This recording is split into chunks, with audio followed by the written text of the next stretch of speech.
यामध्ये ठळक मुद्दे जे आहेत ते इथे मांडले जातील। तर ही दोन्ही दृश्य आपण पाहतो आहोत। एकीकडे बाळासाहेब भवनामध्ये आता उत्सुकता शिगेला पोहोचलेली आहे। शिंदेंचे समर्थक या ठिकाणी जमायला सुरुवात झाली आणि TV9 मराठीवर संपूर्ण निकालाचे अपडेट्स इथे पाहिले जातात। तर शिंदेच्या शिवसेनेचं हे कार्यालय आहे। बाळासाहेब भवनामध्ये आता शिंदेचे समर्थक आणि आमदार देखील जमलेले आहेत आणि तिथेच TV9 वर या निकाल पाहायला जाणारे ही स्क्रीन देखील आपण या ठिकाणी पाहतोय। थेट आपण जाऊयात आमचे प्रतिनिधी अक्षय मंकणी यांच्याकडे। अक्षय, आपण ही थेट दृश्य पाहतोय की TV9 ची स्क्रीन लागलेली आहे आणि तिथे हे सगळे जे समर्थक आहेत किंवा आमदार आहेत शिंदे गटाचे ते इथेच निकाल पाहणार आहेत। आमच्या बाजूच्या पक्की असल्यामुळे या निकालाची आम्ही चिंता यासाठी करत नाही।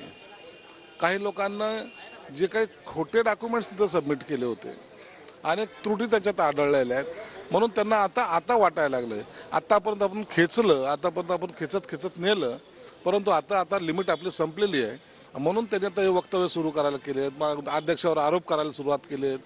मग आता उद्या पहिले निवडणूक आयोगावर केले, आता अध्यक्षावर करतील आणि उद्या सुप्रीम कोर्टात हारल्यानंतर सुप्रीम कोर्टावर करतील।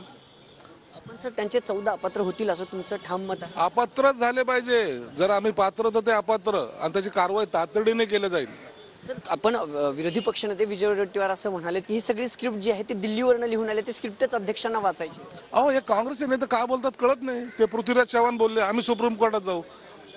उबाठा गटामध्ये ते गेलेत का उबाठा गट काँग्रेसमध्ये गेलाय?